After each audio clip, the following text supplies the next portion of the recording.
Welcome to daily dose of motivation. இன்றைக்கி நம்ம பார்க்க போகிறது விவேகானந்தரின் வலிமை மிக்க வாழ்க்கை தத்துவங்களைத்தான்.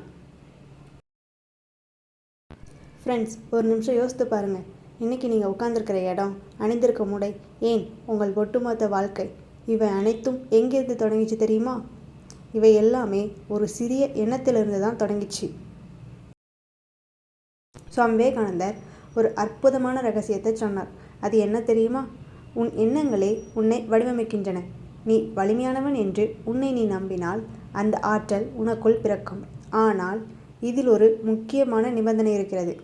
அது முயற்சி. இதை பற்றி தான் இந்த வீடியோவில் ஆழமாக பார்க்க போகிறோம். விவேகானந்தர் ஏன் எண்ணங்களுக்கு இவ்வளவு முக்கியத்துவம் கொடுத்தார்? ஒரு கட்டடத்தை கட்டுறதுக்கு முன்னாடி எப்படி ஒரு வரைபடம் தேவையோ அதே மாதிரி தான் நம்ம வாழ்க்கையோட வரைபடம் நம் எண்ணங்கள். நீங்கள் நான் பலவீனமானவன் என்று நினைத்தால் உங்கள் உடல் தானாகவே தளர்ந்துவிடும். ஆனால் என்னால் முடியும் என்று நினைக்கும்போது உங்கள் உடல் தானாகவே புத்துயிர் பெறுகிறது. உதாரணமாக விளையாட்டு வீரர்களை கவனித்து பாருங்கள். களத்தில் இறங்கிறதுக்கு முன்னாடியே அவங்க மனசில் வெற்றி பெற்றதா ஒரு எண்ணத்தை விதைப்பாங்க. அந்த எண்ணம் தான் அவங்களுக்கு ஒரு உத்வேகத்தை கொடுக்குது.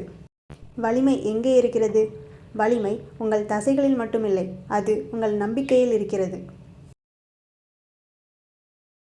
நீங்கள் உங்களை ஒரு சிங்கமாக கருதினா உங்கள் வேட்டை திறன் கூடும். ஆனால் நீங்கள் உங்களை ஒரு பலிகீடான்னு நினைச்சா உலகம் உங்களை அப்படித்தான் நடத்தும். எண்ணம் போல் வாழ்வு என்பது வெறும் பழமொழி அல்ல, அது ஒரு வாழ்வியல் உண்மை.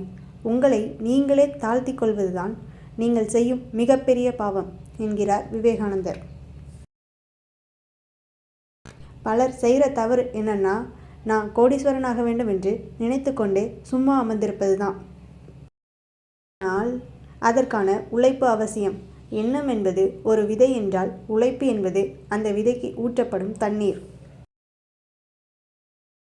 தண்ணீர் ஊற்றாத விதை எவ்வளவு தரமானதாக இருந்தாலும் முளைக்காது.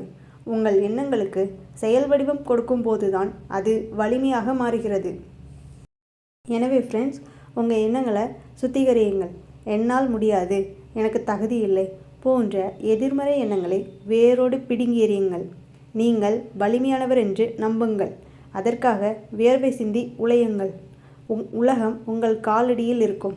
இந்த கருத்து உங்கள் வாழ்க்கையில் ஒரு சிறு மாற்றத்தையாவது ஏற்படுத்தும்னு நம்புனா இந்த பதிவை உங்கள் ஃப்ரெண்ட்ஸோடு பகிர்ந்துக்கோங்க. மீண்டும் அடுத்த ஒரு உத்வேக பதிவில் சந்திப்போம். தேங்க்ஸ் ஃபார் வாட்சிங்.